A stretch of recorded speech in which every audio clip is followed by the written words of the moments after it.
Hello mga kaugs! Today gagawa tayo ng napakasarap at napakadali na classic pianono, pang merienda at syempre pang negosyo. Kaya tara!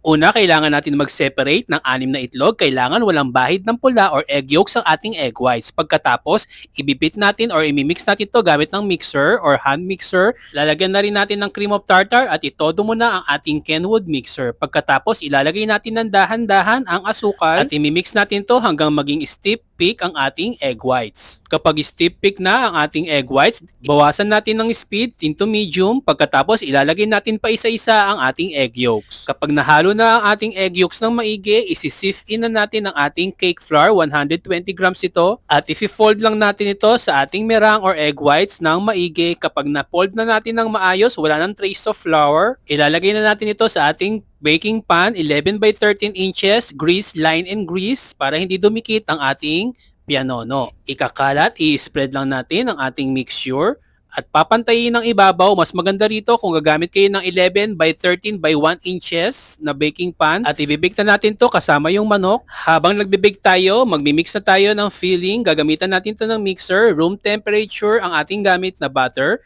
1/4 cup ito, imimix lang natin to hanggang sa maging fluffy. Kapag fluffy na siya, medyo mag-iiba na yung kulay niya, medyo hindi na siya madilaw, i-add na natin yung ating sifted icing sugar. Imimix lang natin ito hanggang sa mag-combine silang dalawa. Pwede mo to gawin ng ahead of time para hindi ka magahol. Basta lagyan mo ng plastic sa ibabaw para hindi siya madry. At eto na nga, luto na or bake na ang ating pianono. Sprinkle mo lang siya ng medyo maraming granulated sugar. Lagyan mo siya ng parchment sa ibabaw. Bumilang na 1, 2, 3, sabay itaob.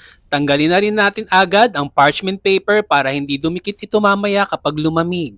Pagka malamig na, lalagyan na natin ng filling, parang filling ni Crush. Lagyan mo ng pagmamahal para lalong masarap.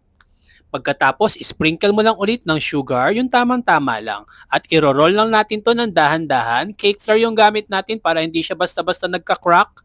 At sprinkle mo lang din ng sugar kapag kailangan. At ayan na nga, meron ka ng napakasarap na pianono. Mag-follow lang para sa marami pang tips at recipe na talaga naman na mapapa-ugs kasasarap.